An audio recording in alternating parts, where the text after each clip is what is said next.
And there's a footnote here. This is a very extensive purport by Prabhupada. And even in the word for words, Prabhupada goes quite extensively to explain each word in the word for word, which is generally unusual. It's a very deep verse here. So in the footnote, Prabhupada says, the Lord vows, Yada yada hi dharmasya glani bhavati bharata adbhutanam adharmasya tadatmanam sujamyahum. Bhagavad Gita 4:7. And he says, to honor this vow, the Lord appeared. So, the very opening words from the Devas is Satyabratam, the personality of Godhead, who never deviates from his vow. And then another footnote, Prabhupada says, the Lord enters into everything, even the atom. Andantarastak paramanu chayantarastang. That's in the Brahma Samhita 554. The Prabhupada says, therefore he is called Antaryami, the inner force. Antaryami, the inner force. Translation. The demigods prayed, O Lord, you never deviate from your vow, which is always perfect, because whatever you decide is perfectly correct and cannot be stopped by anyone. Being present in the three phases of cosmic manifestation, creation, maintenance, and annihilation, you are the supreme truth. Indeed, unless one is completely truthful, one cannot achieve your favor, which therefore cannot be achieved by hypocrites. You are the active principle, the real truth, in all the ingredients of creation, and therefore you are known as Antaryami, the inner force. You are equal to everyone, and your instructions apply for everyone, for all time. You are the beginning of all truth. Therefore, offering our obeisances, we surrender unto you. Kindly give us protection. That's quite a verse. And that's just the verse. The purport is quite long as well. So there's a lot of mention of truth in this verse. Satyam, Satya, Satyasya. Particularly the other word is truth. So the demigods are established in truth, as opposed to the demons who are established in deviousness and hypocrisy and so many qualities which ignore the Supreme Lord. So considering this is the opening words of the Devas to Lord Krishna in the womb, he's not even taken his birth yet. The Lord's in the womb, and it's explained that the Devas appear within the prison cell of Kamsa. They appear and yet they're indivisible. That appears to be a contradiction. Someone appears but you can't see them. So the Devas have that potency. They can be somewhere and they can't be seen. Just like we've heard how in the Conway Hall many years ago when Srila Prabhupada was giving talk, there were very few people came and devotees were apologetic afterwards. Prabhupada, I'm sorry, no, very few people came in the big Conway Hall. We've all been to Conway Hall, I'm sure, for various programs. And Prabhupada said, oh, you did not see Narada Muni? So Narada Muni appeared, but the likes of you and I couldn't see him.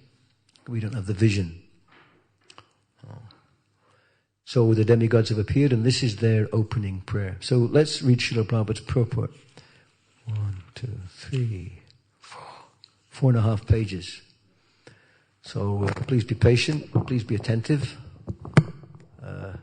We may pause now and again just to make a comment, but if we start commenting, we're not going to get through the purport. So we've got to get cracking on. Purport by His Divine Grace, Srila Prabhupada. The demigods or devotees know perfectly well that the Supreme Personality of Godhead is the true substance, whether within this material world or in the spiritual world. Srimad Bhagavatam begins, therefore, with the words, Om Namo Bhagavate Vasudevaya, Satyang Parang Dhimehi. That's the opening, the very first very first verse from the Bhagavatam. Prabhupada's just given the opening and final lines. You've missed out the middle. Vasudeva, Krishna, is the Param Satyam, the supreme truth. The supreme truth can be approached or understood by the supreme method, as declared by the supreme truth. Bhaktya mami bijananti yavanyaschasmi tatpataha. Bhagavad Gita 18:55. Bhakti, or devotional service, is the only way to understand the absolute truth. For protection, therefore, the demigods surrender to the supreme truth, not to the relative truth. There are persons who worship various demigods, but the supreme truth, Krishna, declares in Bhagavad Gita 7:23, Antavatopalangtesham yadbhavatjalpamedasam. Men of small intelligence worship the demigods, and their fruits are limited and temporary.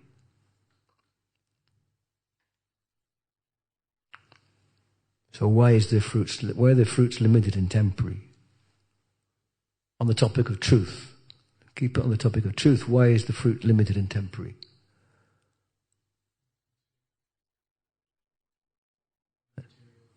Material, yeah? How does that relate to truth? We're talking about, especially about truth here. Because it's relative truth. The demigods are relative truths. They're here for a while, but they're not eternal.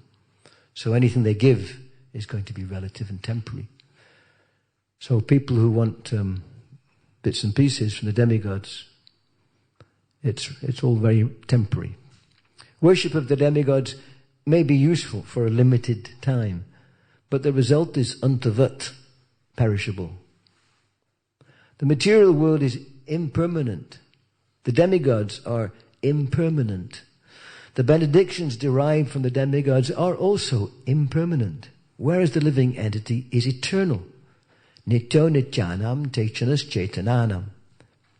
Every living entity, therefore, must search for eternal happiness, not temporary happiness.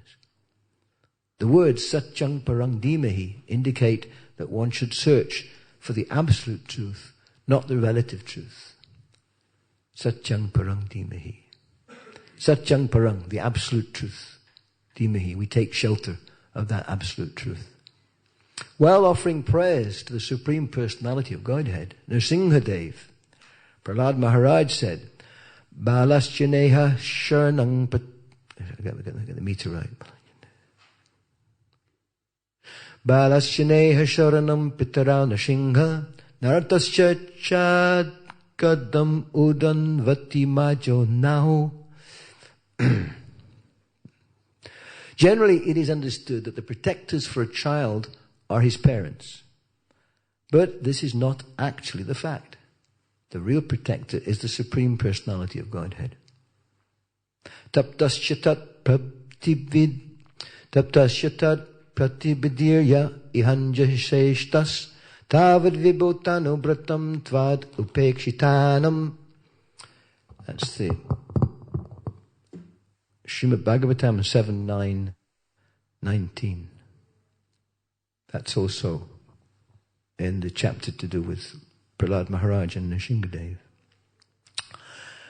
Prabhupada says in the purport, if neglected by the Supreme Personality of Godhead, a child, despite the presence of his parents, will suffer. A diseased person, despite all medical help, will die. In this material world, where there is a struggle for existence, men have invented many means for protection, but these are useless if the Supreme Personality of Godhead rejects them. Therefore the demigods purposefully say, so they're very serious about this, purposefully say, Satyamakam tvam sharanam prapana. Real protection can be obtained from you, O Lord, and therefore we surrender unto you. The Lord demands that one surrender unto him. Sarvadharman parityajang mam ekam sharanam braja. And he further says, Sakrideva prapano yastas tavasmiti yachate abhayang sarvadatasmai tadam yetad petang mama. If one surrenders unto me sincerely, saying, my Lord, from this day I am fully surrendered unto you, I always give him protection. That is my vow. And that's from the Ramayan, Yudhakanda 1833. If one surrenders unto me sincerely, saying, my Lord, from this day I am fully surrendered unto you, I always give him my protection. That is my vow. The demigods offered their prayers to the Supreme Personality of Godhead because he had now appeared in the womb of his devotee, Devaki, to protect all the devotees harassed by Kamsa and his lieutenants. Thus the Lord acts as Satyavrata. The protection given by the Supreme Personality of Godhead cannot be compared to the protection given by the demigods. It is said that Ravana was a great devotee of Lord Shiva. But when Lord Ramachandra went to kill him, Lord Shiva could not give him protection. Lord Brahma and Lord Shiva accompanied great sages like Narada, and followed by many other demigods, had now invisibly appeared in the house of Kamsa.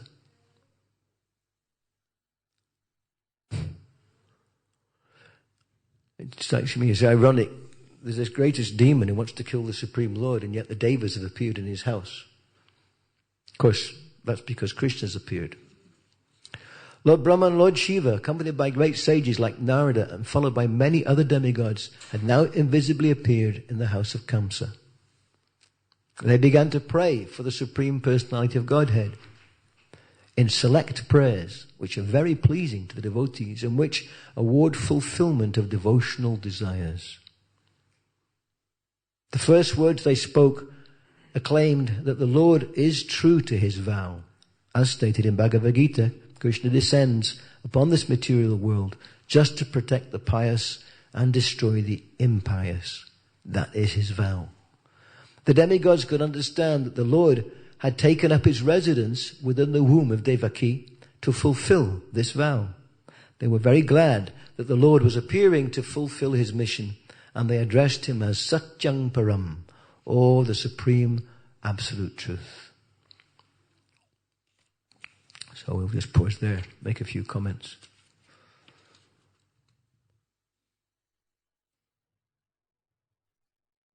So, as we said, this is the opening prayer offered by the Devas. Not just the Devas, the topmost managers.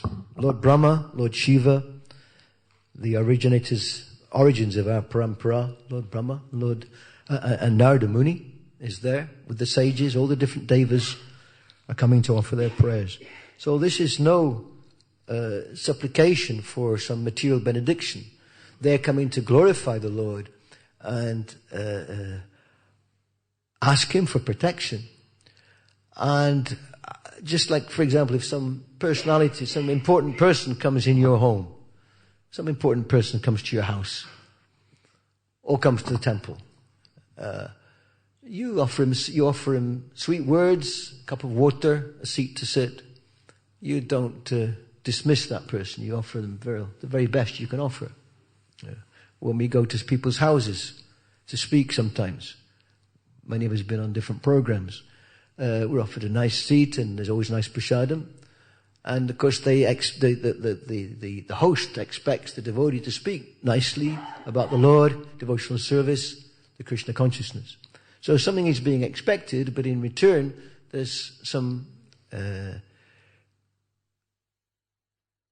was going to say praise, but praise is the wrong word, because we can be flattered by praise. But certainly one's activities may be praiseworthy. Whereas the Lord, because the Lord is, everything about the Lord is praiseworthy, everything about the Lord is truthful. His activities are truthful, his vows are truthful, his eternal realm is truthful, his form is, everything about the Lord is truthful, and it's eternal. The point being made here is that there are relative truths and there is eternal truth. And part of the reason why the demigods are appearing is to affirm that the personality appearing here is the Supreme Lord. He is the Supreme Truth. He's not a partial incarnation. He's not another jiva who's taking birth. He's actually the Supreme Lord. And their insight isn't some repetitive thing that they've learned. This is realization. Their prayers are realized. When I offer prayers, it's not realized. My Bhagavatam class, how much realization? All I can do is try to repeat Srila Prabhupada's words and share whatever insights I have about this verse or purport. For someone who's more advanced, they can actually share their realizations. We have some realization. But the topics now, especially in the 10th canto, there you've got to be not just an advanced devotee. One has to be realized. But still, the pure devotee, Srila Prabhupada, has made this very deep topic, this very confidential topic, accessible to one and all by his purports. Even more so, Srila Prabhupada made the entire 10th canto accessible to everyone via the Krishna book. And that was distributed on the street. The absolute truth on the street. The 10th canto, which one should actually work towards through all the previous 9 cantos, is now presented in a form that even the general public can read about the personality of Godhead. Because skillfully woven with the translations, Prabhupada weaves in his commentaries in the Krishna book. And you can't separate the translation from the purport. Just like the commentaries by the acharyas, they're inseparable from the verses. Because we don't have access to the verses, except through the eyes of the pure devotee. Prabhupada says we cannot taste with this tongue, we cannot hear with these ears, and we cannot see with these eyes. You and I, we have to wear glasses. It has to correct our vision. And as we get older, we're tempted to get a hearing aid because we can't actually hear properly. And that's just mundane sound. So in that conditioned state, we've been deaf and blind and dumb for billions of lifetimes. So when the absolute truth is presented in the form of Bhagavad Gita and Srimad Bhagavatam, we have to approach it through the vision and guidance of the pure devotee. Otherwise we'll misconstrue it. We won't understand it, which many do. Prabhupada comments, he says there's so many editions of Bhagavad Gita, and someone adds another layer of ignorance. They're adding their own ignorance to the Bhagavad Gita. In other words, they're using Bhagavad Gita as a platform for their own self-aggrandizement. So we have to be very careful in devotional service that what we are doing, we're not using as a platform for our own self-aggrandizement. Whether it's Bhagavad Gita or Srimad Bhagavatam, a class or speaking or during kirtan. Here I am. Don't I sing nicely? We have to focus. It's a service. So giving classes is a service, chanting the holy name is a service. Of course, this may be there to some degree in our neophyte stage. There's some self-interest.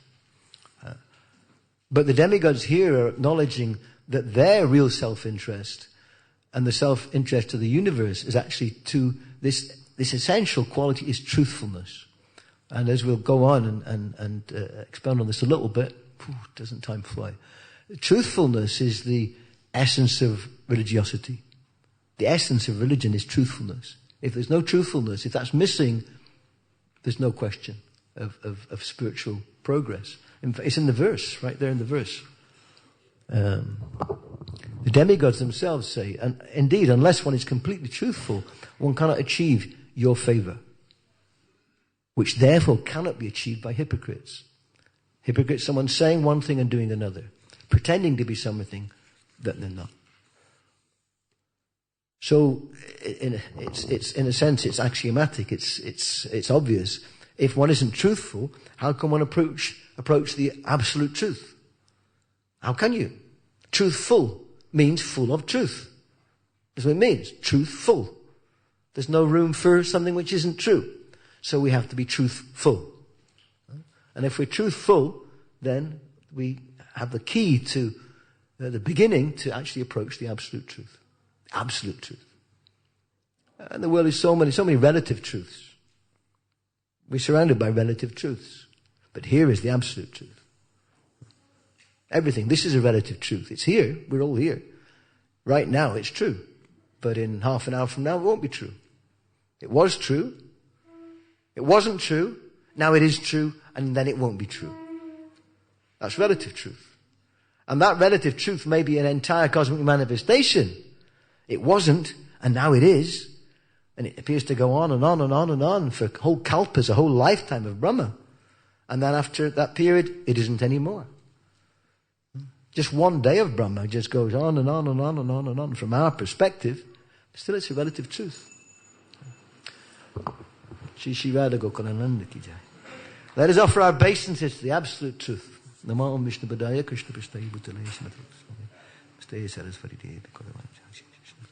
We shouldn't be lazy about offering our obeisances to the absolute truth. One time, devotees approaching Prabhupada in his room, they'd do a quick, like that. Prabhupada used to say, what is this hatchet? You know what a hatchet is? It's an axe. It's chopping. Use it for chopping. Chopping wood. Right? So this, like that. What is this hatchet? So devotees, we have to offer our obeisances. So when the deity is closed and open, we should offer our obeisances. Why are we here? To serve the absolute truth. He's sitting there on the altar. When we take prasadam, is it food or is it prasadam? Food. Prasadam, offer obeisances before you start and when you finish. Kirtan, at the end of kirtan, you offer obeisances. It isn't a ritual. It's to actually supplicate oneself, begging for the Lord's mercy. It's an acknowledgement of the sanctity of this prasadam, of this kirtan, of this deity. It's an acknowledgement of sanctity. And if we're not offering our obeisances, we're taking it very lightly.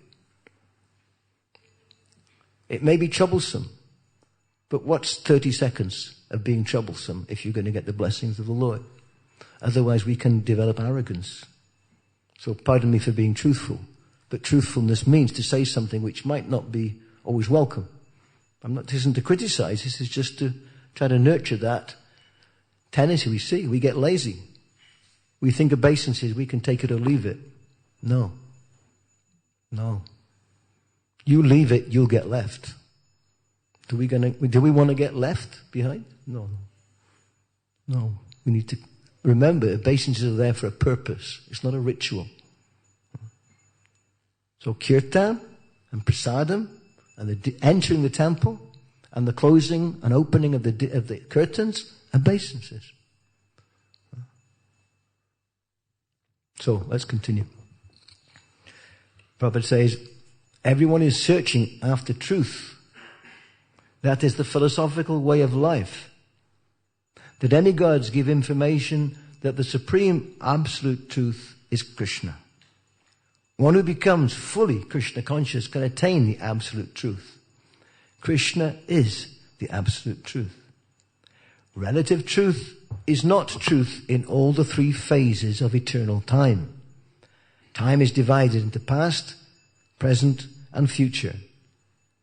Krishna is truth always, past, present, and future.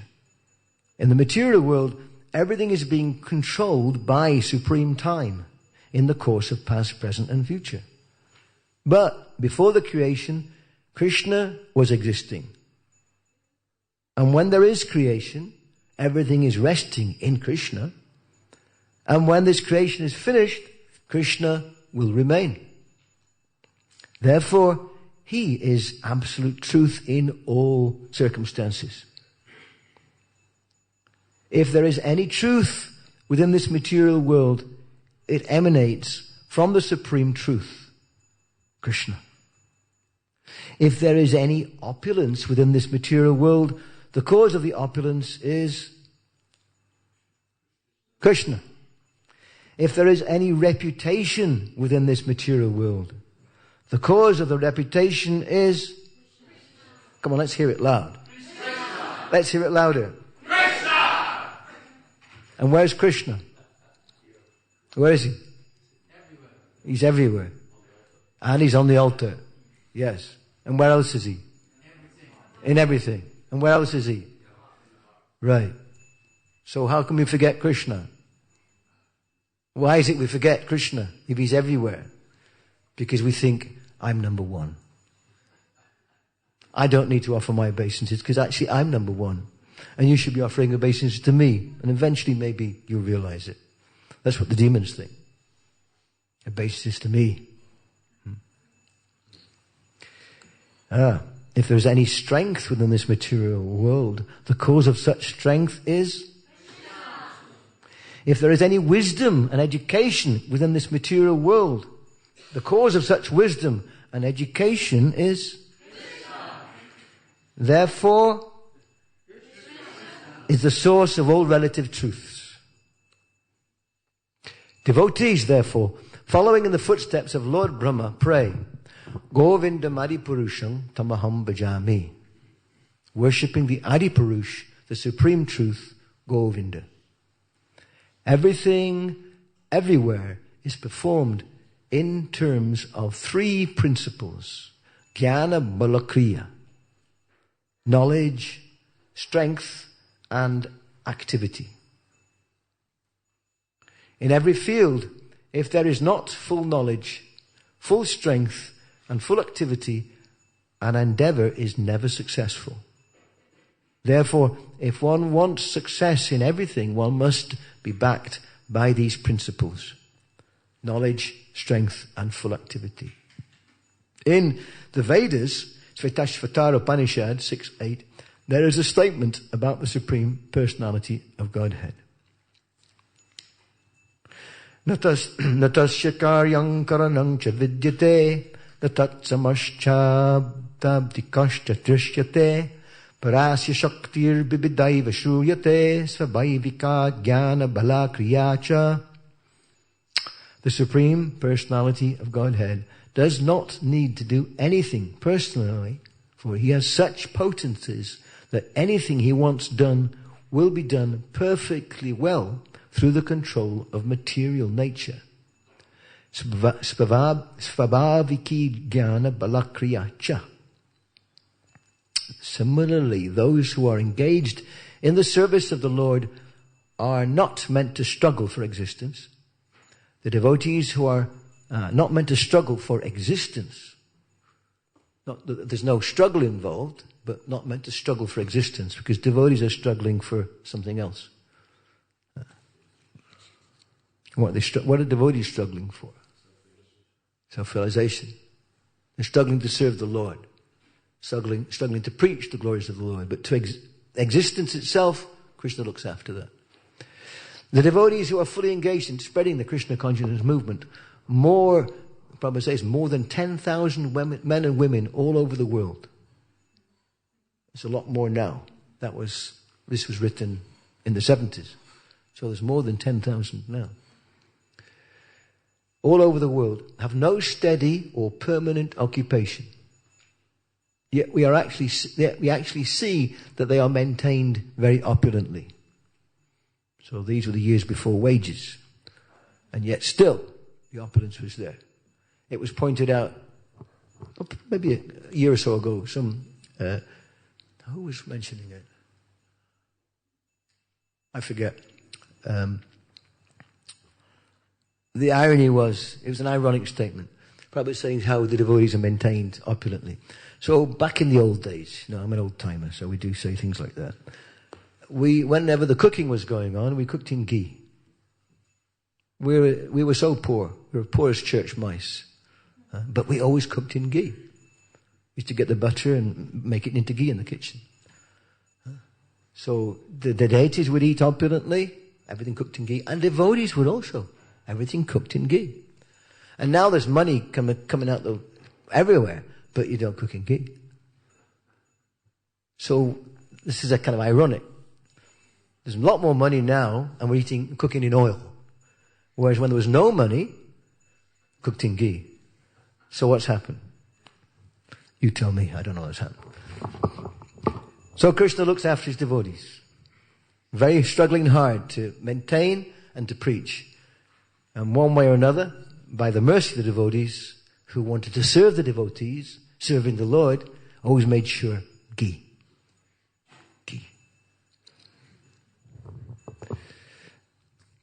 The Lord says in Bhagavad Gita 9:22, Ananyaschintayanto mang yeg jana paryapashate tesham nitya bihuktanang yogakshemang vibhahamyaham.